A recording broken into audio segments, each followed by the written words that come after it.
सुप्रभात। आप सभी का स्वागत है प्यारे विद्यार्थी जी इस ऑनलाइन क्लासेस में। मैं Chandrashekhar Roy, assistant professor, Kashi Sahu college Saraikela, department of history, Kolhan university. प्यारे विद्यार्थी जी, आज हम यूजी सेमेस्टर 4 के लिए पेपर नंबर 9 के विषय में बात करेंगे। और आज का जो मेरा टॉपिक है वो है कि ईस्ट इंडिया कंपनी किस प्रकार से बंगाल में अपना प्रभुत्व कायम करती है और उस समय का वहां परिप्रेक्ष्य क्या था। तो संक्षिप्त ढंग से आपको आज हम इस तरह से बताने का प्रयास करेंगे ताकि आप प्लासी युद्ध, बक्सर युद्ध को जानने से पहले उसके बैकग्राउंड को आप समझ लीजिए। तभी जो है आपको वो बड़ा टॉपिक यानी प्लासी का युद्ध और बक्सर का युद्ध के विषय में सही जानकारी प्राप्त होगी। प्यारे विद्यार्थी जी, सबसे पहले आप ये जान लीजिए कि 1651 ईस्वी में ईस्ट इंडिया जो कंपनी थी वो शाह शुजा की अनुमति से हुगली में जो है सो 1651 ईस्वी में अपना कारखाना खोलती है, अपना व्यापार वाणिज्य करती है, शुरू कर देते हैं वहां से। लेकिन आपका सिलेबस में है बंगाल कैसे जो है सो बंगाल में वो ब्रिटिश इंडिया कंपनी अपना एक्सपेंस करती है, उसको अपने अधीन करती है और फिर धीरे धीरे वो अन्य क्षेत्रों पर अपना प्रभुत्व जमाने का प्रयास करती है। प्यारे विद्यार्थी जी, इसको जानने के पूर्व आपको जानना पड़ेगा कि बंगाल के कुछ नवाबों के बारे में, क्योंकि एग्जामिनेशन में खासकर कॉम्पिटिटिव जो परीक्षा होती है उसमें आपको नवाबों का क्रम आता है। तो केवल आप प्लासी का युद्ध पढ़ लेंगे कि भैया सिराजुद्दौला था, 23 जून 1757 को युद्ध हुआ, सिराजुद्दौला की पराजय हो गई, मीर जाफर वहां का नवाब बन गया, इससे पूरा काम चलने वाला नहीं है। आपको उसके पहले की बैकग्राउंड को समझने की आवश्यकता है कि उस समय की परिस्थितियां क्या थी, वहां के नवाब के पहले का बैकग्राउंड क्या था। इसके विषय में आप यदि समझ लेंगे तो फिर वहां का जो परिस्थिति है उसको समझने में आपको सहूलियत होगी। प्यारे विद्यार्थी जी, सबसे पहले आप ये जान लीजिए कि स्वतंत्र बंगाल राज्य की स्थापना करने का श्रेय जिस व्यक्ति को जाता है वह है Murshida Quli Khan. This is very very important for competitive examination. पूछता है, बहुत बार पूछा है। आप देखिएगा प्रीवियस ईयर्स के प्रश्न पत्र को तो आपको पता चलेगा कि एक बार नहीं बल्कि कई बार मुर्शिद कुली खान से प्रश्न पूछा गया है। तो इसलिए स्वतंत्र बंगाल का जो नवाब हुए, जिन्होंने स्वतंत्र बंगाल का स्थापना किया, वो मुर्शिद कुली खान को जाता है। और जब उनकी शासन खत्म हो गई तो सुजाउद्दीन आए, उसके बाद सरफराज जी आए और उसके बाद उसकी हत्या करने के बाद, सरफराज की हत्या करने के बाद अलवर्दी खान बंगाल का शासक होते। तो अलवर्दी जो खान थे वो बहुत तेज माइंड का नवाब था। वो अंग्रेज का जो पॉलिसी था, अंग्रेज की स्थिति को समझ रहा था कि किस प्रकार से वो धीरे धीरे करके बढ़ रहा है, यानी उसकी दिलचस्पी बंगाल में बढ़ते जा रही है। और वह दिन जब दूर नहीं जब ये हमको भी यहां से हटा सकता है। तो उसकी एक्टिविटी को मुर्शदा कुली खान अलवर्दी खान बहुत अच्छे तरीका से भांप रहा था। इसीलिए वो ईस्ट इंडिया कंपनी को कई स्टेज पर परेशान करने का काम करता था, बहुत सारा परमिशन नहीं देता था, क्योंकि वो जानता था कि यदि इसकी वर्चस्व यहां पर फैलेगी तो आगे चल करके दिक्कत हम ही को है। और जब अलवर्दी खान वहां के नवाब हट जाते हैं, उनकी मृत्यु हो जाती है,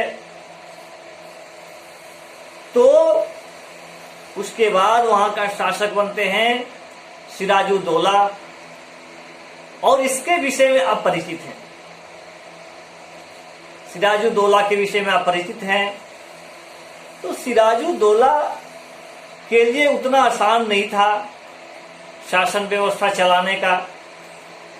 चलाना, क्योंकि उसके विरोधियों की टुकड़ियां थी। स्वाभाविक है भाई साहब, हर एक शासक का कोई ना कोई विरोध होता है, विरोधी होता है।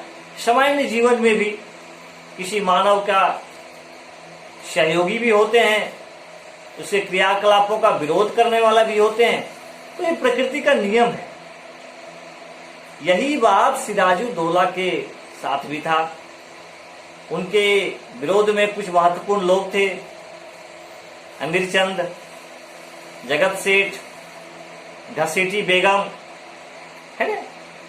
तो इस तरह के जो महत्वपूर्ण पर्सनैलिटी थे, है ना, ये इसके विरोध में खड़े हुए थे। मीर जाफर सेनापति था, लेकिन वो अंदर से उससे जलता था। उसके मन में भी नवाब बनने की ख्वाब थी।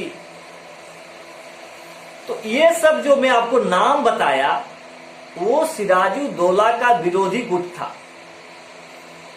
ठीक है। अब क्या हुआ भाई,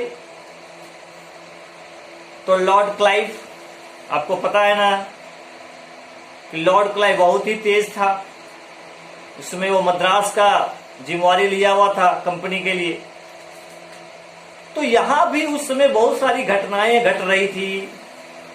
ब्लैक हॉल की घटना हो गई, जिसमें कहा जाता है कि बहुत सारे अंग्रेजी बंदियां थी, उसको नवाब ने कोठरी में बंद कर दिया। और हॉलवेल नाम का जो व्यक्ति था और 23 लोग बचे थे, बाकी 146 लोग थे, उसमें इतने लोग बचे, बाकी सारे लोग मर गए। अब मरे कैसे भाई, तो कोठरी जिसके विषय में बताता है कि वो छोटी थी, उसमें लोगों को बंद कर दिया, बंदी बना लिया, बाहर से दरवाजा जो होता सारा पैक कर दिया। तो लोग गर्मी कारण से दम घुट करके उनकी जान चली गई। प्यारे विद्यार्थी जी, इस घटना का कोई साक्ष्य नहीं मिलता है। बहुत सारे लेखकों ने अपने लेखन में इसकी जगह नहीं दी। जैसा कि एक मुस्लिम इतिहासकार थे, लेखक थे, उन्होंने जब हिस्ट्री लिखा तो उसमें इस ब्लैक होल की घटना चर्चा नहीं की, क्योंकि इससे सत्यता के विषय में यदि जांच पड़ताल होता है तो पता चलता है भैया इतनी छोटी कोठरी के विषय में जिस तरह का बात बोल रहा है, तो उतनी कोठरी में 146 आदमी को कैसे घुसा सकता है। इसलिए यह जो है एक तरह से ब्रिटिश लोगों का षड्यंत्र था, ताकि सिराजुद्दौला पर एक बदनामी का धब्बा लगा सके, उस पर लड़ने का एक बहाना ढूंढ सके। समझ रहे हैं ना। तो एक तरह से सिराजुद्दौला को बदनाम करने का एक साजिश था। फिर भी जो भी हो, ये भी घटना, ब्लैक होल की घटना का दुआई देकर लॉर्ड क्लाइव जो है सिराजुद्दौला पर ब्लेम लगाया। और प्यारे विद्यार्थी जी, युद्ध भी हुए, कई जगहों पर अलीनगर की संधि हुई। तो अलीनगर संधि होने के बाद ब्रिटिश ईस्ट इंडिया कंपनी का एक्सपेंशन बढ़ा, कई क्षेत्रों पर उसको छूट दिया गया। अब रही बात कि अब एक षड्यंत्र के तहत, जिसमें आपका मीर जाफर जो था, क्लाइव ने उसको भड़काया, अमीर चंद को भड़काया कि भैया तुम ऐसा कुछ करो ताकि नवाब को हम हटा सके और तुम लोग को फिर जो है सो, यानी खासकर मीर जाफर को नवाब बनाएंगे, तुम लोग को पद देंगे। तो इस तरह से इन लोग को जो है सो अपने आप में फोड़ने का प्रयास किया और इसमें वो सफल भी हो गए। मीर जाफर का तो ख्वाब था ही कि भाई हम बंगाल का नवाब बने, वो तो बहुत पहले से सपना सजो कर रखा था। और उसके उस सपने को हकीकत में बदलने के लिए लॉर्ड क्लाइव का सहारा मिल गया। तो 23 जून 1757, this date is very very important, Plassey का मैदान में युद्ध होता है और स्वाभाविक था, घटना होना स्वाभाविक था कि किसका विजय होगा। नवाब की सेना के कंपैरिजन में क्लाइव की जो सेना थी वो कम थी, उसकी संख्या कम थी। लेकिन प्यारे विद्यार्थी जी, वो आधुनिक अस्त्र शस्त्र से लैस सेना थी, कई भारतीय सैनिक भी उसमें थे और स्वाभाविक था कि जब सेनापति मिला है, लोग फूटे हुए हैं, तो नवाब कहां से जीतता। मीर मर्दान एक व्यक्ति था, मीर मदान, जो अपनी वीरता से लड़ा और उसकी जान चली गई लड़ते लड़ते। लेकिन बाकी जो सेनापति है, सेना का नेतृत्व कर रहा है, वो तो मिला हुआ है, वो तो केवल नाटक दिखा रहा था। स्वाभाविक है, प्लासी का युद्ध में ये हार जाते हैं और आगे चल करके सिराजुद्दौला की हत्या करवा दी जाती है। फिर वही होता है जो पहले की शर्त थी कि भैया प्लासी युद्ध के बाद हम तुम्हें नवाब बनाएंगे, तो नवाब बन भी जाता है। 24 परगने की जमींदारी भी, जागीरदारी भी अंग्रेजों को दे दिया जाता है, ईस्ट इंडिया कंपनी को कई तरह के छूट मिल जाते हैं। तो अब तो नवाब नाम मात्र का था, वो तो इशारा पर चल रहा था अंग्रेजों का, ठीक है।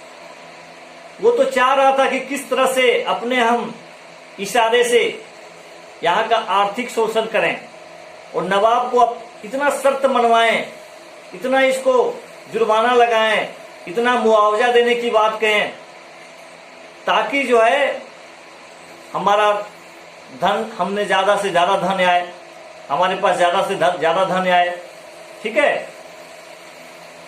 तो एक तरह से प्लासी का युद्ध एक बहुत बड़ी घटना थी। बहुत सारे इतिहासकार, जदुनाथ सरकार का आप नाम सुने होंगे, जदुनाथ सरकार, वो बोलते हैं कि भैया ये घटना कहिए कि मध्यकालीन युग का पूरी तरह अंत कर दिया और यहीं से पूर्ण रूप से मॉडर्न युग का प्रारंभ होता है। यानी प्लासी युद्ध के बाद मॉडर्न टाइम का प्रारंभ होता है, ये अजुनाथ सरकार जी बोलते हैं। तो प्यारे विद्यार्थी जी, हम लोग आज बहुत संक्षिप्त ढंग में जो इसका मेन पॉइंट था उसको मैं आपको रखने का प्रयास किया आपके साथ। अभी बहुत सारे पॉइंट और हैं।